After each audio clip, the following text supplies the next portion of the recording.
Is the podcast a little bit too long for you? Maybe you don't have the time. Maybe you don't have the patience. Love Neanderthal podcast, but can't listen to it in front of your kids because, well, I've got a potty mouth. Good news, everybody. I introduce to you now Primordial Ooze. It is a roughly 20-minute segment of the podcast of each week. And some past ones where I just take about 20 minutes out of that episode. I clean it up. I take all the cuss words. So that way even my mom can listen to it. And it's about 20 minutes long. So if you just need something to listen to on your way to work, I'm hoping this is it. And I hope it maybe gets you interested in listening to more of the episodes that I have, especially for the 20 minutes long. And don't forget to support me if you would like at patreon.com/Neanderthal podcast. It really means a lot. You guys really have no idea how much just $1 a month can go towards me. And I appreciate everybody out there listening, supporting me, liking my Instagram posts, subscribing to my channels. Thank you so much for everything you guys do. And I hope you enjoy Primordial Ooze.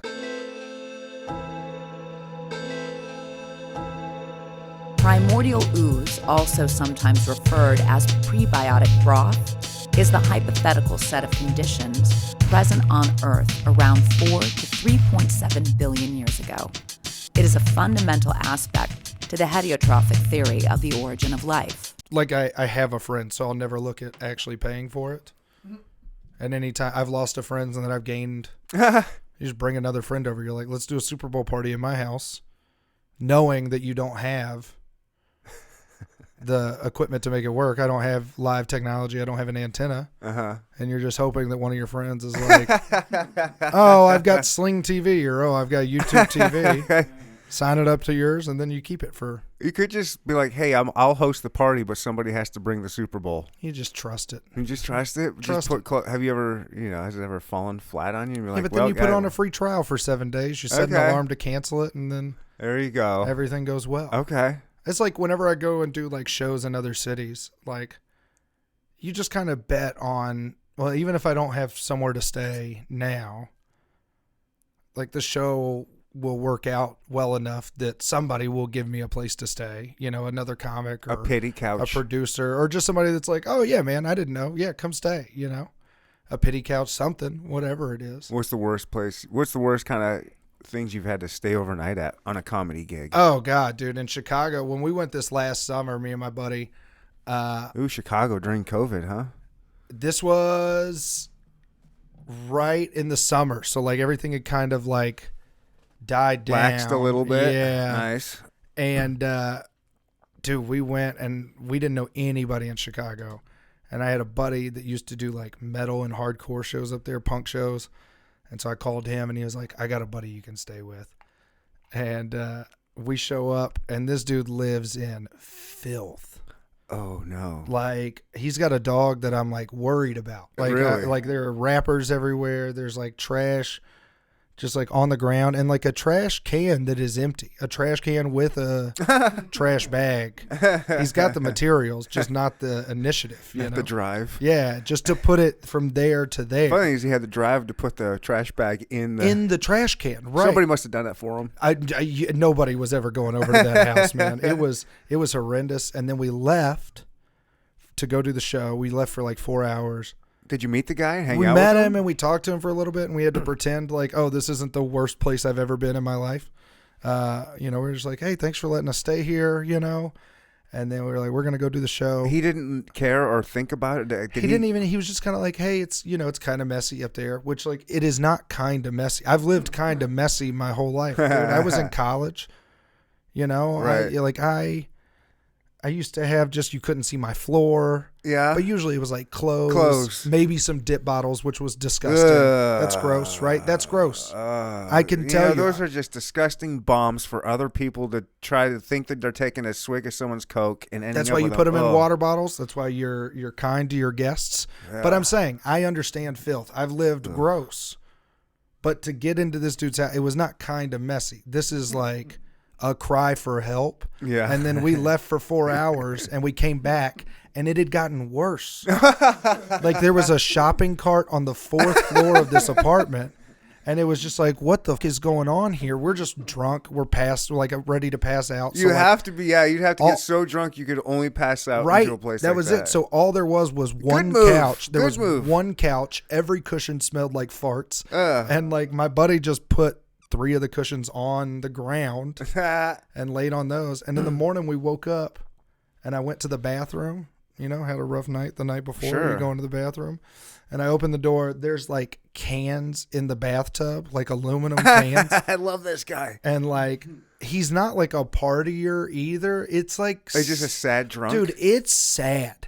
And like, finally, I've got to shit. He lives there? He lives there by himself. And I am like, and the dog too, which again, worried about both of them. But like, I have to shit.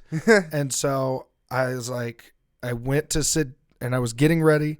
And then I was like, I got to check, make sure there's toilet paper. And I look and there is no toilet paper. And I'm looking around. I can't find anything. There's just trash everywhere. No toilet paper.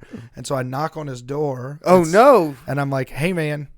I hate to wake you up. There's no toilet paper out here. But the white and he mask just of your goes, dog. oh, man, I think we're out. And I lost my dude. I was like mad. Like I'm just like, I'm going, what the do you mean you think? We're out? You're out. You live here by yourself. Dude, I've never thought I was out of toilet paper. Like I always am 100% for sure. Oh, I'm definitely out I got of 3 toilet rolls paper. left as an emergency. Right. Yeah. This better not get hairy. Yeah. This, like, dude, I was. And you can't jump in the shower.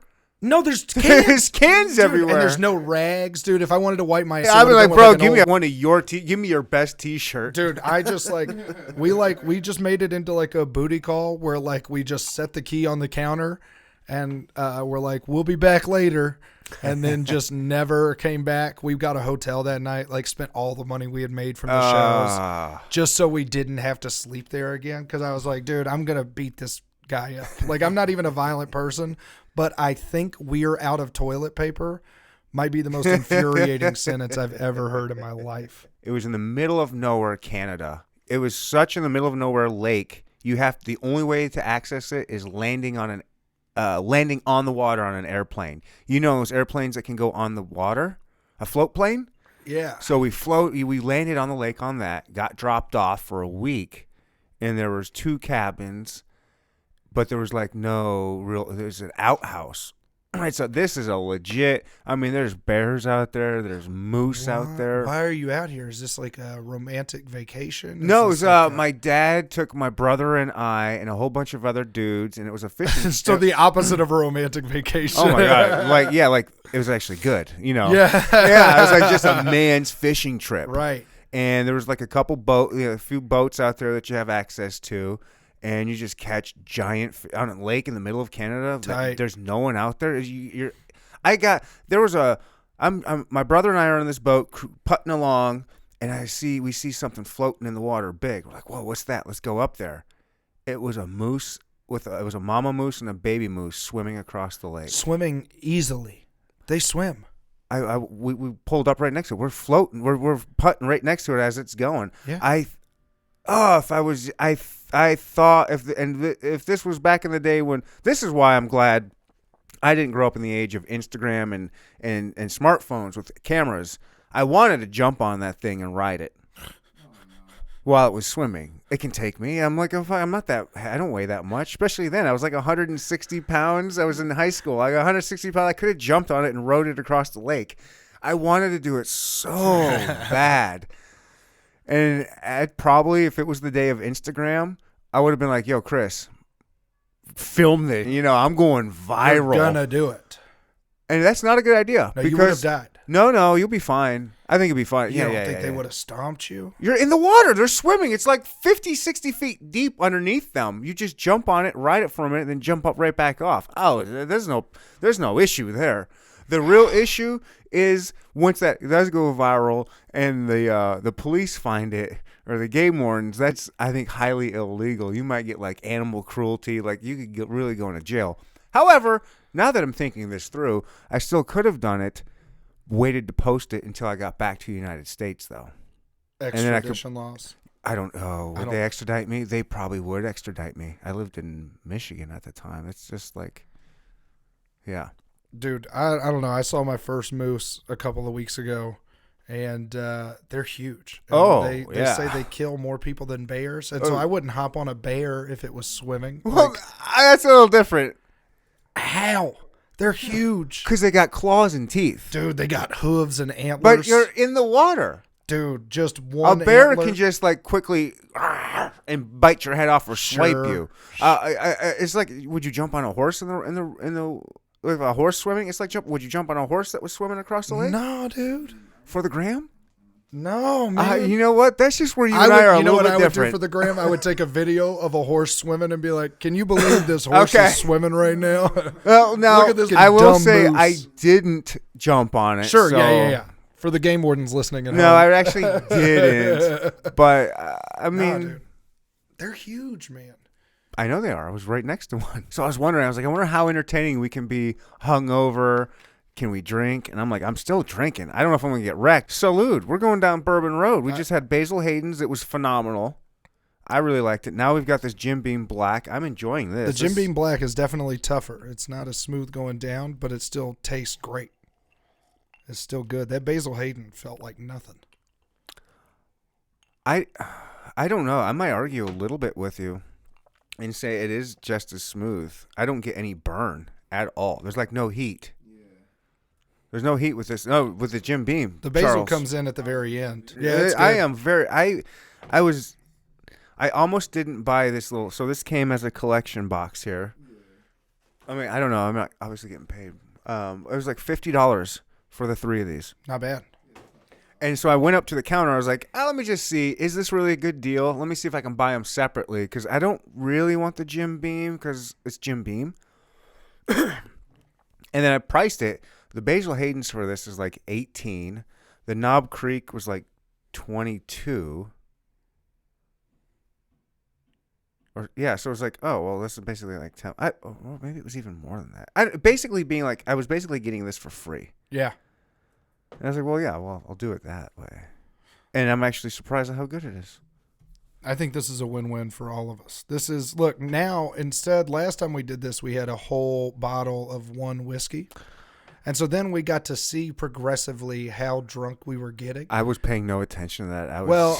Afterwards, I was like, holy, we just crushed the whole. We finished a bottle of West Bottoms whiskey. Then we knew. And then with this, I doubt we're going to finish all of them. No. So we'll just get to be like, oh, yeah, Charles was a drunk. Charles was like killing off that Basil Hayden. So we'll get He drank it all. We didn't even get it. Like, we're trying to go through Jim Beam and Knob Creek. Next thing you know, all the Basil Hayden's gone. What happened? Charles is over there passed out. Yeah, that's who we're blaming. For my listeners in England, I have 2% listeners over there. Really? Yeah. Look at you. If you ever so if you're ever in Kansas City, dude, do they even have breakfast tacos? Do they have Mexican food in England?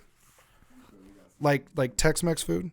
I guarantee some English broad went over to Mexico with her f***ed up teeth to get them fixed at their great dentist down there. Mm-hmm. Met some suave Mexican dude on the beach, some handsome, chiseled mother. They fell in love, and she was like, so what do you do exactly down here for work? For trabaja?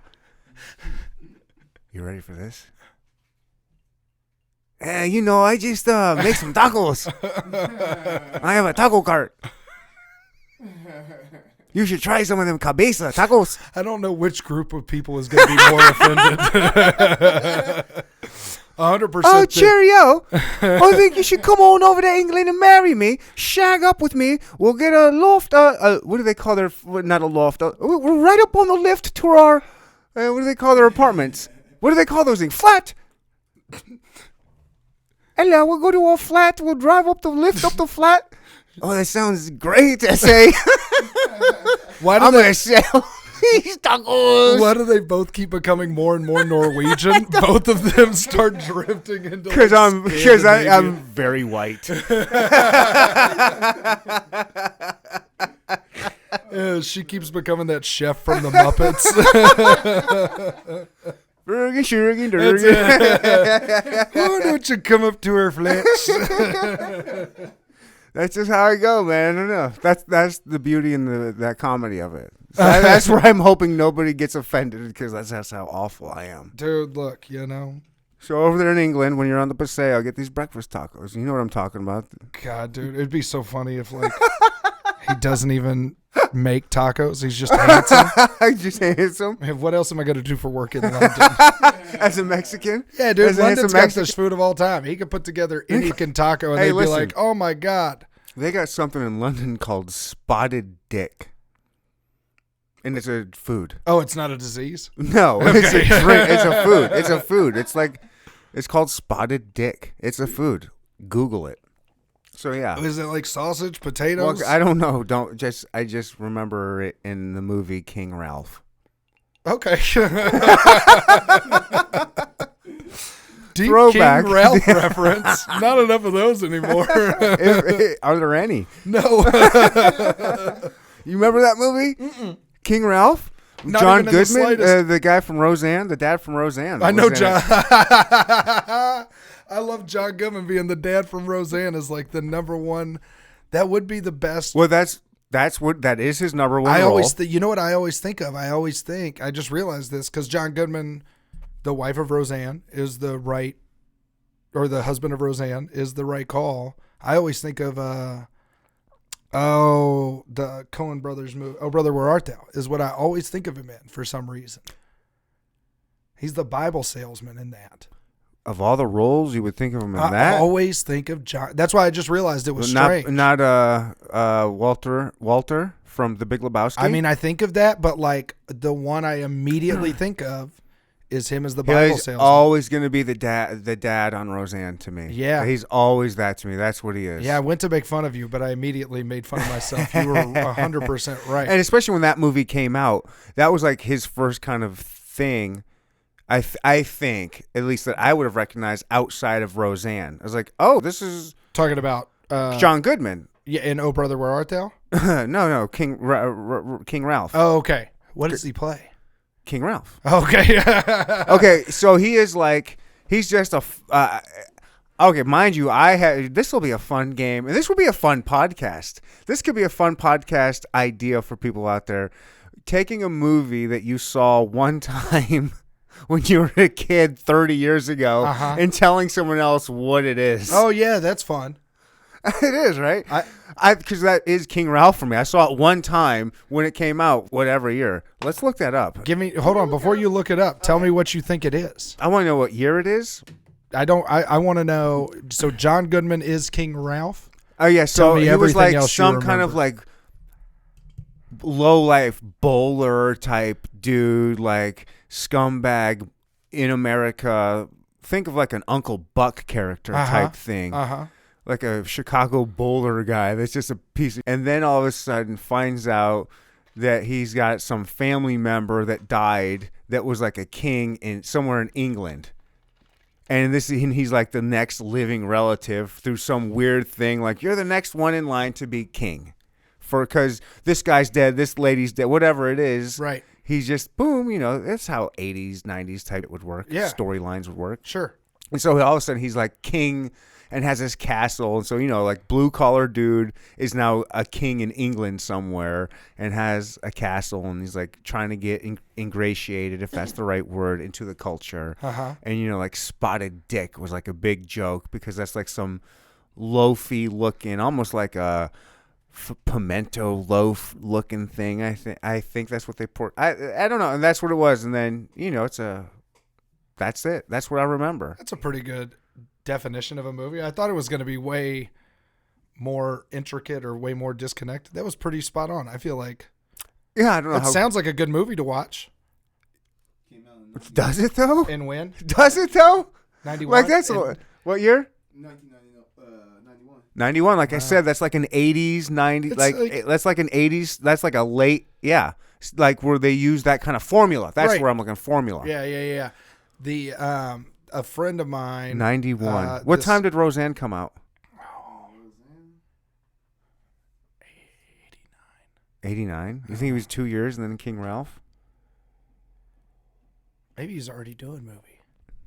Yeah, I don't know. At least, so yeah, that was I wonder how well that movie holds up. I think I'm getting the bowling reference because I think he put like a bowling alley. 88 was Roseanne. Because I think he put like a bowling alley in his castle. And like, this is what I gotta do. I'm a dumb American and we like bowling. That would be the first thing we would do as an American. You think so? Yeah. Dude, if you got found out like some stupid, let's suspend disbelief for a minute, and you had a crazy lineage, and you're like all of a sudden, the Sussex of England. Or I've got all the money, all the power. Maybe not that, but you like have a castle and some land, which is a very big deal over there because the only there's no public land over there. It's all private property. It's all land owned, So if you own like, a couple 100 acres with a castle and you're King Stephen. Yeah, I'd put in what I'm into. So there's 100% chance that there would be like